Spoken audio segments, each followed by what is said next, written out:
Hello students, welcome back to my channel. Good news for TS Inter students. Wall clocks at exam centers. Wall clocks will be arranged in the examination hall from tomorrow onwards. This year wristwatches are not being allowed into the examination halls. That's why students are facing so many difficulties, especially in the language subjects.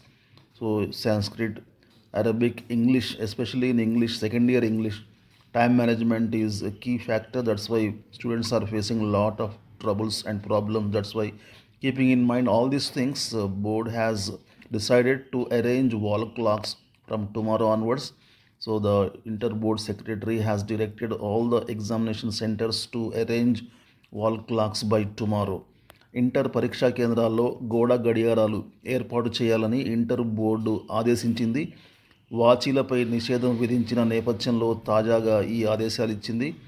పరీక్షా కేంద్రాల్లో ప్రతి గదిలో ఒక వాచీని ఏర్పాటు చేయాలని, ఒక్కో వాచీని 100 రూపాయలతో కొనుగోలు చేయవచ్చని ఇంటర్ బోర్డు కార్యదర్శి కృష్ణ ఆదిత్య శనివారం ఆదేశాలు ఇచ్చారు. సోమవారంలోగా పరీక్షా కేంద్రాల చీఫ్ సూపరింటెండెంట్లు, డిపార్ట్మెంట్ అధికారులు ఈ దిశగా చర్యలు తీసుకోవాలని ఆదేశించారు. 3 గంటల పాటు ఎగ్జామ్స్ నిర్వహించడంతో సమయం తెలుసుకునేందుకు విద్యార్థులు ఇబ్బందులు పడుతున్నారు.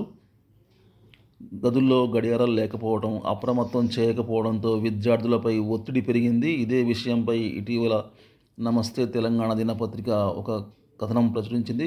స్పందించిన ఇంటర్ బోర్డు తాజాగా వాచీల ఏర్పాటుకు ఆదేశాలు ఇచ్చింది. 100 రూపాయలకు వాచీలు మార్కెట్లో దొరుకుతాయా అన్న ప్రశ్నలు ఉత్పన్నమవుతున్నాయి. ఇంటర్ పరీక్షా హాల్లో గోడ గడియారాల ఏర్పాటును Telangana gazetted junior lecturer association TGALA స్వాగతించింది. ఒక్కొక్క వాచి 100 రూపాయలకు రాదని ఇంటరు విద్యా అధికారులే బల్క్గా కొని ఎగ్జామ్ సెంటర్స్కు అందజేయాలని అసోసియేషన్ అధ్యక్షుడు, ప్రధాన కార్యదర్శి కోరారు. ఇది ఒక రకంగా ఇంటర్ స్టూడెంట్స్కి గుడ్ న్యూస్ అని చెప్పుకోవచ్చు. Thank you very much. See you very soon. Till then take care.